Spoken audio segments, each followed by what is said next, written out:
Hello friends. JD campus में आपका स्वागत है। जैसा आप सभी बच्चों को पता है, ये उत्तर प्रदेश पुलिस की 60,000 वैकेंसीज आई हुई हैं और बहुत ही बच्चों का सपना है कि हम भी उत्तर प्रदेश पुलिस सर्विस में अपनी सेवा करें। और बहुत सारे बच्चों का ये भी रहता है कि उनका जीके जीएस का पोर्शन बहुत कमज़ोर रहता है। उनकी बहुत शिकायतें रहती हैं कि सर हमारा तो जीके जीएस अच्छा ही नहीं है, अच्छा होता ही नहीं है, याद ही नहीं रहती है। तो भाई याद करने का ट्रिक सिर्फ सिंपल सी है, स्कैनिंग प्रोसेस। जब तक आप उसको बार बार देखते रहेंगे वो आपको याद हो जाएगी। और हम एक ऐसा पोर्शन आपके लिए लाए हैं सिर्फ सिलेक्टेड क्वेश्चंस का, जो आपको उत्तर प्रदेश पुलिस में बहुत हेल्प करेगा पढ़ने के लिए। आपको बहुत सारा नहीं पढ़ना है, सिर्फ जो हम बताएंगे उस लिमिटेड ही पढ़ना है और वो सब इंपॉर्टेंट ही है, उसमें से ही आपको मिल जाएगा। तो चलिए शुरू करते हैं। पहला क्वेश्चन है आपका, उत्तर प्रदेश की सर्वाधिक लंबी नहर प्रणाली है। तो जो आपकी उत्तर प्रदेश की सर्वाधिक लंबी नहर प्रणाली है वो है आपकी शारदा नहर। अब बात करते हैं दोस्तों, जो शारदा नहर है इसका उद्गम स्थल कौन सा है। तो जो इसका उद्गम स्थल है वो है आपका बनबासा। कौन सा है मेरे भाई? उद्गम स्थल है इसका बनबासा। उद्गम स्थल बनबासा। और ये बनबासा किस जगह में है? ये है आपके उत्तराखंड में। कहाँ पर है मेरे भाई? उत्तराखंड में। अब बात करते हैं इस नहर की। ये इसकी परियोजना कब स्टार्ट हुई थी? तो जो इसकी परियोजना शुरू हुई थी इसकी मेरे भाई 1918 में। कब हुई थी? 1918 में। ये तो परियोजना स्टार्ट हो गई, ये बनकर तैयार कब हुई थी? तो जो इसमें पानी प्रवाहित होना शुरू हुआ था वो हुआ था आपका, यानी कि एक तरीके से जो उसकी नहर की शुरुआत हुई थी, पानी आना जो स्टार्ट हो गया था वो होता आपका 1928 में। ठीक है, भूलेंगे तो नहीं। चलते हैं नेक्स्ट क्वेश्चन पे। नेक्स्ट क्वेश्चन है आपका, निम्नलिखित में से कौन सही सुमेलित है? पखीरा वन्यजीव अभयारण्य उन्नाव, नहीं ये तो गलत हो गया। ओखला पक्षी अभयारण्य ललितपुर, ये भी गलत है। सांडी पक्षी अभयारण्य ये सही है आपका। और महावीर स्वामी वन्यजीव अभयारण्य ये भी गलत है। तो जो आपका राइट ऑप्शन हो जाएगा वो हो जाएगा आपका इसमें सी। कौन सा हो जाएगा मेरे भाई? सी। अब बात करते हैं जो बाकी के तीन बचे हुए हैं, ये है कहाँ पर? तो उन्नाव में तो नहीं है, ये है आपका संत कबीर नगर में। कहाँ पर है भाई? संत कबीर नगर में। अब ये तो हो गया इसकी जगह का नाम, की ये है कहाँ पर। अब देखते हैं ये बना कब था। तो ये बना था आपका 1990 में। कब बना था भाई? 1990 में। अब देखते हैं ओखला पक्षी अभयारण्य, ये भी ललितपुर में नहीं है, ये है आपका गौतम बुद्ध नगर में। कहाँ पर है भाई? गौतम बुद्ध नगर में। और ये भी आपकी 1990 में ही बनी थी। ठीक है। अब देखते हैं सांडी पक्षी अभयारण्य। तो ये सांडी पक्षी अभयारण्य है, ये आपका है तो हरदोई में ही, लेकिन ये बना कब था? ये बना था आपका 1990 में। कब बना था भाई? 1990 में। अब बात करते हैं महावीर स्वामी वन्यजीव अभयारण्य की। ये बस्ती में नहीं है भाई। कहाँ पर है मेरे भाई? ये है आपका ललितपुर में। कहाँ पर है? ललितपुर में। और ये कब बना था? ये बना था आपका 1977 में। कब बना था भाई? 1977 में। अब देखते हैं नेक्स्ट क्वेश्चन। नेक्स्ट क्वेश्चन है आपका, उत्तर प्रदेश में तेल शोधक कारखाना स्थित है। तो जो उत्तर प्रदेश में तेल शोधक कारखाना है आपका वो है आपका मथुरा में। कहाँ पर है मेरे भाई? मथुरा में। अब आपको पता होगा यूपी में एक परमाणु शक्ति केंद्र भी है, वो कहाँ पर है? जो आपका परमाणु शक्ति केंद्र है वो है मेरे भाई आपका नरोरा में। कहाँ पर है भाई?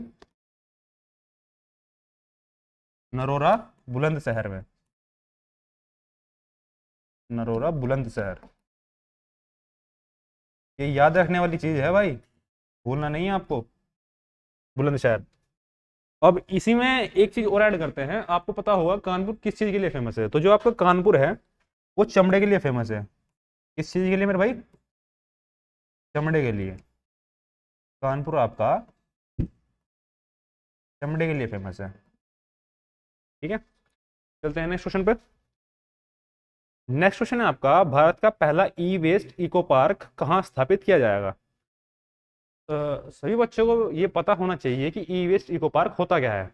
तो मैं बताता हूँ आपको ई वेस्ट इको पार्क होता क्या है। ई वेस्ट इको पार्क का मतलब है जो आपका वेस्ट होता है, ई वेस्ट, उसको हम जमीन के अंदर डाल देते हैं। यानी कि हम पहले एक लैंड देखेंगे, उसके बाद यहाँ की मिट्टी बाहर, और आपका ई वेस्ट इसमें डाल दिया जाएगा और उसके ऊपर पार्क बना दिया जाएगा। ये होता है आपका ई वेस्ट इको पार्क। ठीक है, बोलेंगे तो नहीं ना। अब देखते हैं ये स्थापित कहाँ हुआ था।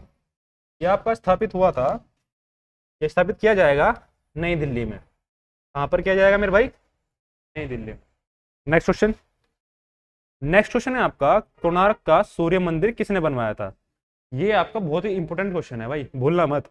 आपका कोणार्क सूर्य मंदिर बनवाया था नरसिंह देव वर्मन प्रथम ने। किसने बनवाया था? नरसिंह देव ने। अब बात करते हैं ये कब बनवाया था और कहाँ पे बनाया गया था। ये बना था आपका 13वीं शताब्दी में। 13वीं शताब्दी में। अब बात करते हैं कहाँ पे बना था। ये बनाया गया था आपका उड़ीसा में। कहाँ बना था मेरे भाई? उड़ीसा में। अब इसकी शैली भी देख लेते हैं, ये कौन सी शैली में बना था। ये बना था आपका कलिंग शैली में।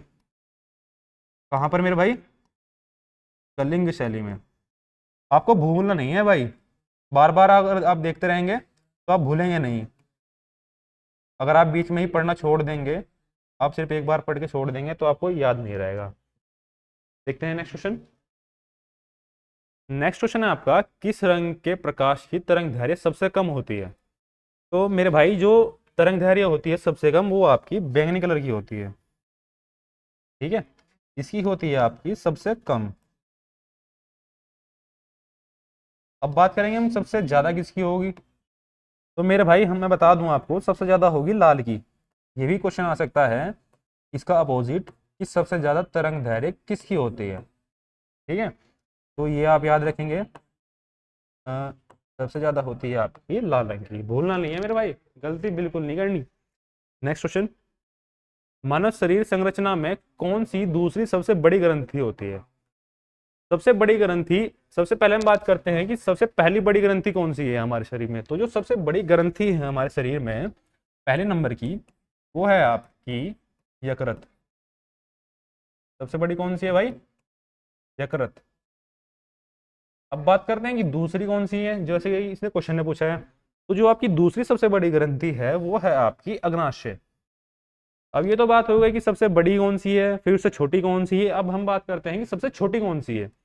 सबसे छोटी है आपकी, सबसे छोटी ग्रंथि है आपकी पिनिमल ग्लैंड, जिसको हम पिनिमल ग्रंथि के नाम से जानते हैं। सबसे छोटी पिनिमल पिनिमल ग्रंथि। भूलना मत मेरे भाई, स्कैनिंग प्रोसेस मत भूलना, आप स्कैन करते रहिए और इन चीजों को याद रखते रहिए। नेक्स्ट क्वेश्चन देखते हैं। नेक्स्ट क्वेश्चन है आपका, 18वीं उत्तर प्रदेश विधानसभा में कुल महिला सदस्यों की संख्या कितनी है? तो जो 18वीं उत्तर प्रदेश की विधानसभा है उसमें आपकी महिला सदस्यों की संख्या है 47। कितनी है मेरे भाई? 47। जैसा आप बच्चों को पता है अभी लोकसभा इलेक्शन भी आने वाले हैं, तो अभी हम ये भी देख लेते हैं यूपी में लोकसभा सीट कितनी है, राज्यसभा सीट कितनी है, और विधान परिषद कितनी है, और विधानसभा कितनी है। सबसे पहले हम बात करते हैं लोकसभा की। तो जो लोकसभा की सीट्स हैं आपकी यूपी में,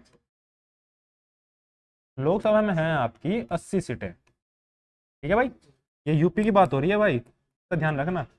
अब बात करते हैं हम राज्यसभा की कितनी है सर। राज्यसभा की है मेरे भाई आपकी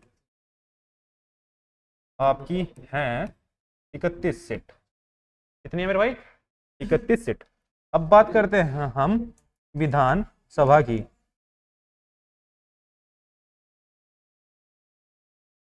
विधानसभा की है आपकी 403 सीट। अब एक चीज और रहेगी इसमें, विधान परिषद, ये भी देख लेते हैं कितनी है। विधान परिषद है आपकी, विधान परिषद में है आपकी 100 सीट्स। ठीक है, याद रखेंगे। Next question. नेक्स्ट क्वेश्चन है आपका, उत्तर प्रदेश के किस शहर में पागल बाबा मंदिर स्थित है? तो उत्तर प्रदेश का वो शहर कौन सा है जिसमें पागल बाबा मंदिर स्थित है? वो है आपका वाराणसी में। कहां पर है मेरे भाई? वाराणसी में। नेक्स्ट क्वेश्चन देखते हैं। स्कर्वी रोग विटामिन किस विटामिन की कमी के कारण होता है? तो जो आपका स्कर्वी रोग है वो होता है आपका विटामिन सी की कमी से। कुछ बच्चे कह रहे हैं कि पिछला क्वेश्चन एक बार चेक कर लीजिए, देखते हैं अभी। उत्तर प्रदेश के किस शहर में पागल बाबा मंदिर स्थित है? अच्छा, ये वृंदावन में है मेरे भाई, सॉरी गलती हो गई। ये जो आपका पागल बाबा मंदिर स्थित है ये है आपका वृंदावन में। कहाँ पर है मेरे भाई? वृंदावन में। और ये क्वेश्चन था स्कर्वी रोग किस विटामिन की कमी के कारण होता है? तो जो स्कर्वी रोग होता है आपका वो विटामिन सी की वजह से होता है। अब ये बचे तीन है सर, इनकी भी देख लेते हैं कि कौन सा रोग होता है। तो विटामिन बी की वजह से होता है आपका बेरी बेरी। कौन सा होता है मेरे भाई? Very very. भाई ये क्वेश्चन किसी भी एंगल से पूछ सकता है। ये भी पूछ सकता है कि किस विटामिन की कमी से बेरी बेरी होता है, या ये भी पूछ सकता है विटामिन बी की वजह से कौन सा होता है। ऐसे इन दो का पूछ लेगा, इसका ही पूछ लेगा। तो हमको कुछ भी छोड़ के नहीं चलना है। और विटामिन से ए से होता है आपका ये रतौंधी। कौन सा होता है मेरे भाई? ये हो गया आपका रतौंधी। अब विटामिन डी के देख लेते हैं। विटामिन डी का होता है आपका रिकेट्स। क्या होता है मेरे भाई? रिकेट्स। अच्छा, यहाँ पर एक चीज और है, ये तो विटामिन सी कमी से हो रहा है, क्या विटामिन ज्यादा होने की वजह से भी कोई रोग होगा? तो मेरे भाई विटामिन अगर बढ़ जाते हैं शरीर में, हमारे मानव शरीर में अगर विटामिन बढ़ गए तो कोई रोग नहीं होगा। क्या नहीं होगा? कोई रोग नहीं होगा अगर विटामिन बढ़ जाते हैं। ठीक है, ध्यान रखेंगे इतना। Next question. नेक्स्ट क्वेश्चन है आपका उत्तर प्रदेश की बजट 2023-24 में मुख्यमंत्री कन्या सुमंगला योजना के लिए कितनी राशि का प्रावधान किया गया है? तो जो ये योजना है आपकी कन्या सुमंगला योजना, इसके लिए उत्तर प्रदेश सरकार ने 1050 करोड़ रुपए का बजट रखा है 23-24 के लिए। ठीक है, ध्यान रखेंगे। Next question. नेक्स्ट क्वेश्चन है आपका उत्तर प्रदेश दिवस कब मनाया जाता है? ये तो जो यूपी के बच्चे हैं इन सबको पता होना चाहिए, और ये यूपी पुलिस में हो सकता है आ भी जाए इस बार। तो देखते हैं कब मनाया जाता है उत्तर प्रदेश दिवस। उत्तर प्रदेश दिवस आपका मनाया जाता है 24 जनवरी 1950 में। कब मनाया जाता है मेरे भाई? 1950 में। अब एक चीज आई थी राज्य का पुनर्गठन, हम अपने यूपी का पुनर्गठन भी देख लेते हैं कब हुआ था, हो सकता है ये क्वेश्चन आ जाए। तो जो यूपी का पुनर्गठन हुआ था, यूपी का पुनर्गठन जो हुआ था आपका, वो हुआ था आपका 1 नवंबर 1956 में। कब हुआ था मेरे भाई? 1956 में। भूलना मत भाई, बहुत इंपॉर्टेंट क्वेश्चन है, अगर आप स्किप करके चले जाओगे हो सकता है यही आपके एग्जाम में आ जाए। नेक्स्ट क्वेश्चन देखते हैं। नेक्स्ट क्वेश्चन है आपका उत्तर प्रदेश वित्तीय निगम की स्थापना कब हुई थी? तो जो आपकी यूपी में उत्तर प्रदेश वित्तीय निगम की स्थापना हुई थी वो हुई थी आपकी 1954 में। कब हुई थी मेरे भाई? 1954 में। नेक्स्ट क्वेश्चन देखते हैं। नेक्स्ट क्वेश्चन है आपका बांग्लादेश की स्थापना किस वर्ष हुई थी? ये गलत हो गया थोड़ा सा भाई क्वेश्चन, आप इसको सही कर लीजिएगा। यह आपका किस वर्ष हुई थी? ठीक है भाई, ये थोड़ा टाइपिंग हो जाती है मिस्टेक्स। बांग्लादेश की स्थापना किस वर्ष हुई थी? जो आपकी बांग्लादेश की स्थापना हुई थी वो हुई थी आपकी 1971 में। कब हुई थी मेरे भाई? 1971 में। नेक्स्ट क्वेश्चन देखते हैं आपका उत्तर प्रदेश में कोयले के भंडार पाए जाते हैं। तो आपको पता हो, अगर नहीं पता तो हम बताएंगे ही भाई। उत्तर प्रदेश में कोयले के भंडार आपके पाए जाते हैं सिंगरौली क्षेत्र में। कहाँ पर पाए जाते हैं मेरे भाई? सिंगरौली क्षेत्र में। आपका ऑप्शन सी करेक्ट हो जाएगा। तो ये 15 क्वेश्चन आपके आज पूरे हो गए हैं। जेडी कैंपस आप सभी के लिए यही कोशिश कर रहा है कि ज़्यादा से ज़्यादा बच्चों का इस बार सिलेक्शन हो जाए, और जो बच्चों का जीके जीएस का पोर्शन है वो भी थोड़ा जल्दी कवर हो जाए, कम समय में आपको बहुत अच्छा कंटेंट मिल जाए। हम यही कोशिश कर रहे हैं अपनी तरफ से लगातार बार बार, ताकि आप बच्चों का फ़ायदा हो जाए, आपका भला रहे। और एक चीज़ और, अब आप कुछ बच्चे कहेंगे कि सर हमारे जो जीके जीएस का है पोर्शन याद नहीं होता है। भाई जीके जीएस का किसी के भी पोर्शन याद नहीं होता है, मैं भी भूल जाता हूँ कभी कभी। तो आपको पता होगा एक स्कैनिंग प्रोसेस होती है। स्कैनिंग तो सही बच्चों को पता होगा ना, स्कैनिंग प्रोसेस। आप एक चीज को जितना बार देखेंगे, जितनी बार बार देखते रहेंगे आपको ऑटोमेटिकली याद हो जाएगा। आपको याद करने की जरूरत ही नहीं पड़ेगी। आप दूसरे बंदे को बताओगे भाई इसका आंसर ये है, तो आपको इस प्रोसेस पे बहुत ध्यान देना है। आपकी ये सबसे खतरनाक प्रोसेस है भाई याद करने की। मोस्टली मैं भी यही यूज़ करता हूँ, स्कैनिंग प्रोसेस। तो कल को मिलते हैं फिर आपको 15 क्वेश्चन के साथ। तब तक के लिए धन्यवाद और नमस्कार।